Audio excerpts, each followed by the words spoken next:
Not yet, Alicia. That is what we are waiting for now. In fact, possibly, if you can see behind us, there are the delegates. They've been inside the hall, of course, since arriving this morning.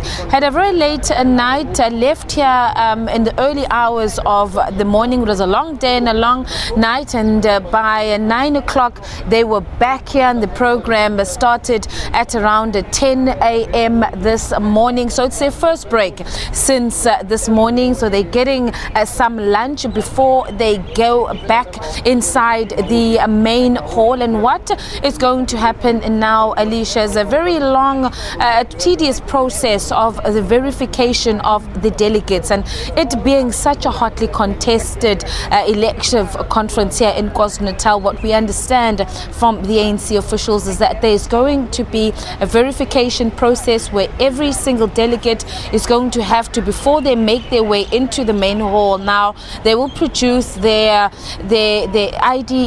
IDs as well as the accreditation, and they're then going to be checked on a list. They've got ANC, NEC members that are going to be monitoring, observing that process. And what will happen then is those who are guests of the conference, they will then be asked to allow the main floor just for the voting delegates.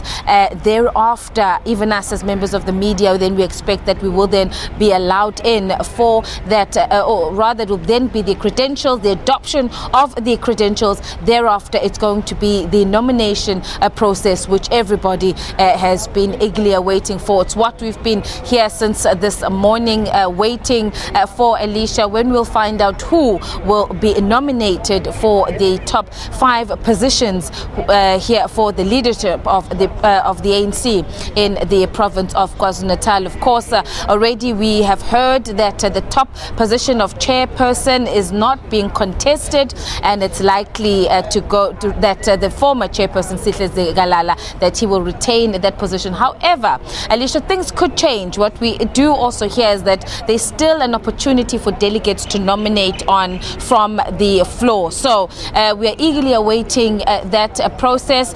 Once the delegates are inside, the verification process has been done, we'll then be able to also go in and proceed with that nominations process. You know, Ayanda, speaking of hotly contested, let's look at those candidates that are vying for the top spots. It does look like the PC that was actually nullified might make up most of the new PEC. I mean, Sihle Zikalala is also pushing for re-election, even though he alluded earlier this morning that he's just there to serve the party in any capacity. We also know that former Youth League leader Mdumiseni Ntuli is also touted for another top spot there.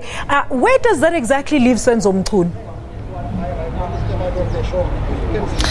Well, in terms of the positions, Alicia, hotly contested, absolutely. You know, the delegates, and we've been seeing them every opportunity that we've seen, they've been in groups, caucusing since they arrived here at the conference yesterday. They've been meeting in groups time and time again whenever an opportunity presents itself for them to be able to meet and caucus amongst each other. You've spoken about Sihle Zikalala, and there's mixed views from what we've been picking up from the delegates. There are those that they're saying they want the entire leadership that was disbanded or suspended following the 2015 court ruling to come back in entirety, all of them. But there are those who are saying that they want to see a unity leadership in the province of KwaZulu-Natal, which will be made up of leaders from the two factions.